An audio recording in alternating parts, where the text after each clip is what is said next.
মাননীয় ৰাজ্যিক সভাপতি ডাঙৰীয়া, আমাৰ ষ্টেটৰ প্ৰভাৰী বাইদেউ, মোৰ NDA মাননীয় সদস্যসকল আৰু সাংবাদিক বন্ধুসকল, আজি জীয়ৰী বিহু আৰু এই জীয়ৰী বিহুৰ দিনাখনে আচলতে এটা ভাৰাক্ৰান্ত মন লৈ এই সংবাদ মেলখনত মই অংশগ্ৰহণ কৰিলোঁ। ইতিমধ্যে আমাৰ সভাপতি ডাঙৰীয়াই বিস্তৃতভাৱে অতি সুন্দৰভাৱে ওমেন ৰিজাৰ্ভেশ্যন বিল এমেণ্ডমেণ্টৰ বিষয়ে আমাক সকলোকে অৱগত কৰিছে। এটা কথা হ'ল যে আমি সকলোৱে জানো যে 8 মাৰ্চটো আমি গোটেই বিশ্বই নাৰী দিৱস হিচাপে পালন কৰোঁ আৰু ওমেন এম্পাৱাৰমেণ্ট, মহিলা সবলীকৰণ, এই আপ্ত বাক্যটো আমাৰ সকলোৰে মুখে মুখে। কিন্তু কথা হ'ল যে মহিলা সবলীকৰণ আমি সঁচাকৈ মহিলাসকলক ৰাজনৈতিকভাৱে, সামাজিকভাৱে, শৈক্ষিকভাৱে, বৌদ্ধিকভাৱে সকলো দিশত আগবঢ়াই লৈ যোৱাটো দায়িত্ব কাৰ।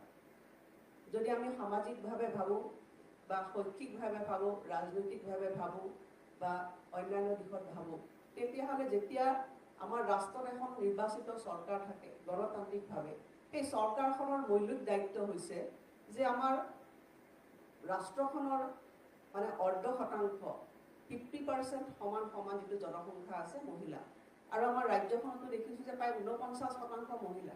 গতিকে মহিলাসকলৰ যিটো সবলীকৰণৰ সংজ্ঞা, সেই সবলীকৰণৰ সংজ্ঞাটো ইমান দিন সবলীকৰণৰ সংজ্ঞা হিচাপে থাকিব নেকি, এই কথাখিনি গোটেই ৰাষ্ট্ৰতে বা আমাৰ ৰাজ্যতো চৰ্চা হৈ আছিল। আমি প্ৰধানমন্ত্ৰী নৰেন্দ্ৰ মোদী ডাঙৰীয়াক বিশেষভাৱে ধন্যবাদ জ্ঞাপন দিব লাগিব যে ৰাজনৈতিক সদিচ্ছা নাথাকিলে এই সমস্যাবিলাক সদায় সমস্যা হিচাপে থাকে।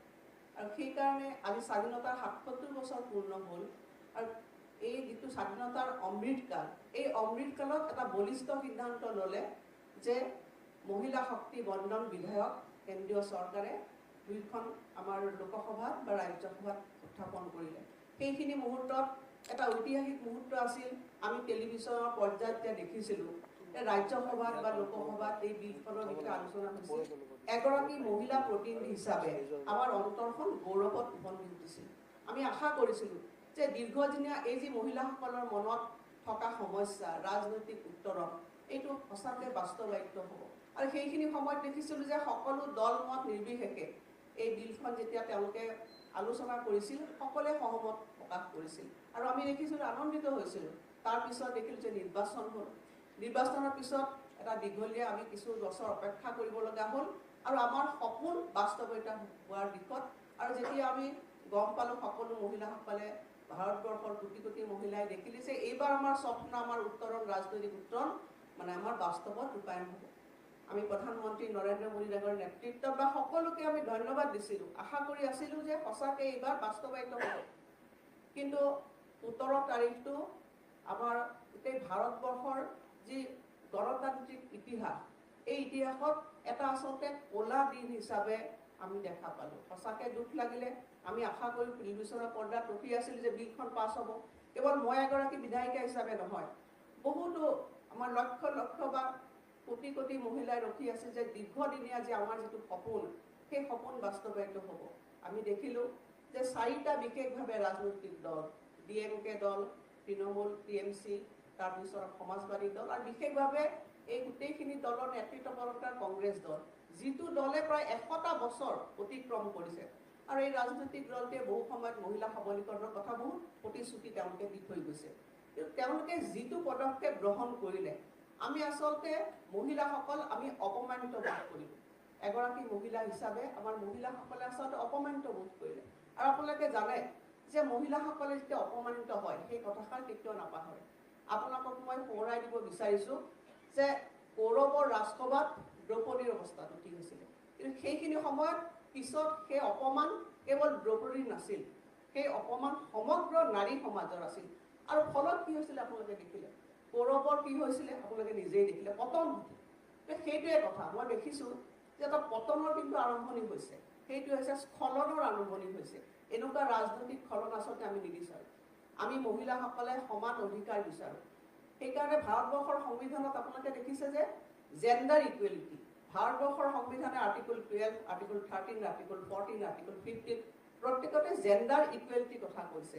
আৰু কিন্তু দুখৰ কথা যে স্বাধীনতাৰ 77 বছৰ পিছতো আমি যিখিনি কাৰণতে নহওক, আজি ৰাজনৈতিক সদিচ্ছাৰ অভাৱত বহু ৰাজনৈতিক দলবিলাকে আমাৰ মহিলাসকলক যেনেকৈ দিব মানে তেওঁলোকে চিটবিলাক দিব লাগিছিল আমি দেখা নাছিলোঁ। কিন্তু ভাৰতীয় জনতা পাৰ্টি ব্যতিক্ৰম। আৰু প্ৰধানমন্ত্ৰী নৰেন্দ্ৰ মোদী ডাঙৰীয়াই প্ৰথমৰ পৰা কৈ আহিছে যে নাৰী শক্তিক সকলো লোকত ৰাজনৈতিকভাৱে শক্তিশালী কৰিব লাগে, শৈক্ষিকভাৱে শক্তিশালী কৰিব লাগে, সামাজিকভাৱে শক্তিশালী কৰিব লাগে। আৰু শেষত তেখেতে যথেষ্ট কষ্ট স্বীকাৰ কৰি পেলাই দলটোৱে এই সিদ্ধান্ত গ্ৰহণ কৰিলে। গতিকে আমি সঁচাকৈ আজি মৰ্মাহত হৈছোঁ, অপমানিত হৈছোঁ, শোকত মানে আমি ভাগি কিন্তু পৰা নাই। মহিলাসকল আপোনালোকে জানে যে মহিলাসকল হৈছে মাতৃ, মহিলাসকল হৈছে মানে শক্তি। মহিলা কেতিয়াও ভাগি নপৰে।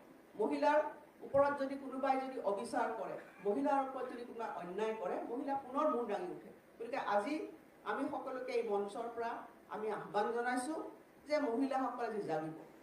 আৰু সেই নেতৃত্ব ভাৰতীয় জনতা পাৰ্টিৰ আমি সকলোৱে আমি সাজু হৈছোঁ। আজি সেই মানে সময়লৈ ভাল দিনটোলৈ আমি আকৌ পুনৰ আমি সকলোৱে আমি ইয়াতে আচলতে আমি প্ৰতিজ্ঞাবদ্ধ হৈছোঁ যে আমি ৰাইজৰ ওচৰলৈ যাম, মহিলাসকলক ঐক্যবদ্ধ কৰিম।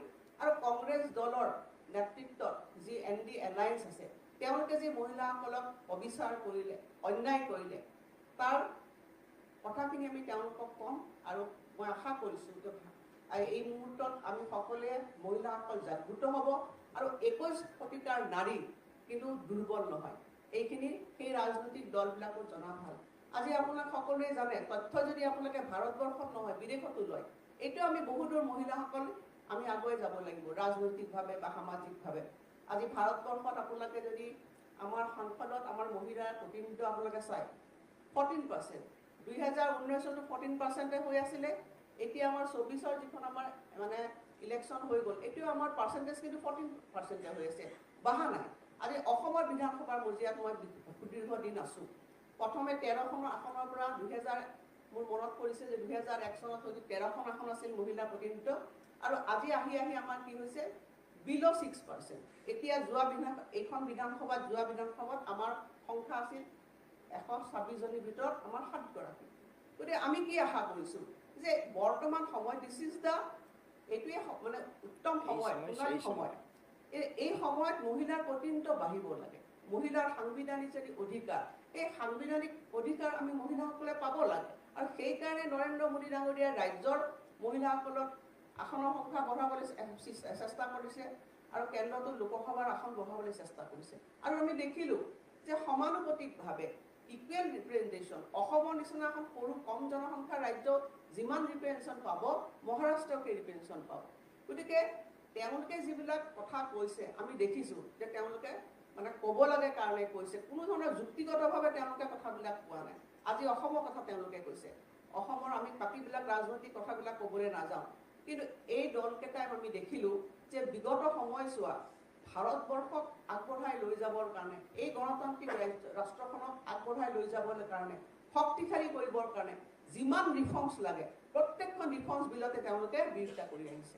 আজি আপোনালোকে আমাৰ সভাপতি ডাঙৰীয়াই কৈছে আৰ্টিকল 370, আজি GST ৰিফৰ্মছ তেওঁলোকে প্ৰত্যেকটো কামতে বিমুদ্ৰাকৰণৰ পৰা আদি কৰি পেলাই গোটেইবিলাক কামতে যিবিলাক ৰিফৰ্মছে ভাৰতবৰ্ষক গণতান্ত্ৰিকভাৱে বিশ্বত ভাৰতবৰ্ষৰ মৰ্যাদা বঢ়াইছে, তেনেকুৱা ধৰণৰ ৰিফৰ্মছক কিন্তু তেওঁলোকে কোনো এখন ৰিফৰ্মছক সমৰ্থন কৰা।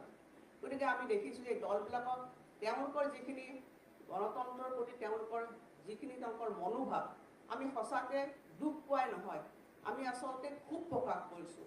কিন্তু আমি কৈছোঁ যে প্ৰধানমন্ত্ৰী নৰেন্দ্ৰ মোদী ডাঙৰীয়াই সঠিকভাৱে তেখেতৰ বক্তব্য কৈছে যে মহিলা শক্তি, মহিলাক আমি বন্দন কৰিছোঁ। আৰু সেই মহিলাক মুখেৰে ক'লে নহ'ব, আমি সেই মহিলাক আমি আচলতে গণতান্ত্ৰিকভাৱে সাংবিধানিকভাৱে যিখিনি প্ৰদত্ত তেওঁলোকৰ অধিকাৰ, সেই অধিকাৰ ভাৰতবৰ্ষৰ সংবিধানে দিব লাগিব।